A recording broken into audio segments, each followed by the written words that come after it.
Hello mga idol, no? So for today's video, update na naman po tayo ngayon sa panibagong vlog, panibagong update, no? Sa mga kapwa natin planters diyan, no? So papakita naman natin sa inyo yung ating Maraguso, no? Boss Arnold. Kung makikita nyo sa last namin na upload, siguro mga nasa 30 days na yata to, sobra. So wala pang ano noon, wala pang bunga, no? So ito na, malaki na. Ayan. Oh, yan din isa ding planters, no? So marami ng ano, bunga oh. Tingnan natin. Oh, mga idol oh. Nan. So ito na, malaki na. Sobra 30 days na yata to. Mga 1 week na kasi na ano na-upload natin yung dating video natin, no?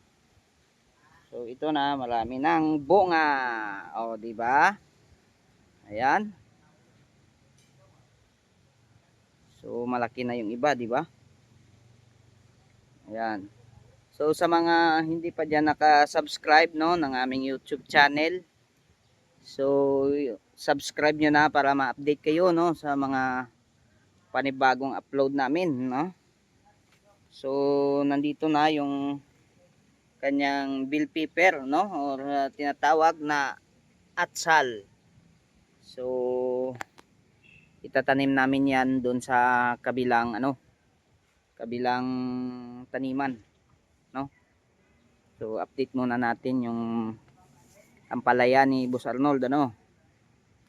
So ayan, sa mga hindi pa nakapag-subscribe, subscribe nyo na mga idol yung YouTube channel natin para ma-update kayo sa mga ano, sa mga bagong project ni Boss Arnold, ano? So don't forget na rin na paki-click ng notification bell, no, para ma-notify kayo pag kami ay nag-upload, no? At paki-share na rin mga idol, no, para marami tayong turuan ng mga kapwa natin farmers or planters, so, di ba? So ito na, mahigit ano na, 30 days. So ito na yung kanyang bunga. Ayan, diba? So pwede na natin lagyan ng itlog, ano? So shout out lang dyan sa mga solid viewers natin dyan, solid na subscriber, no? So thank you so much sa walang sawang panonood. At syempre nananawagan tayo or humihingi kami ng tulong, no, para ma-monetize yung ating YouTube channel, ano, dahil kailangan pa natin ng ano, ng WH, so di ba? So thank you very much mga idol, thank you for watching and God bless you all.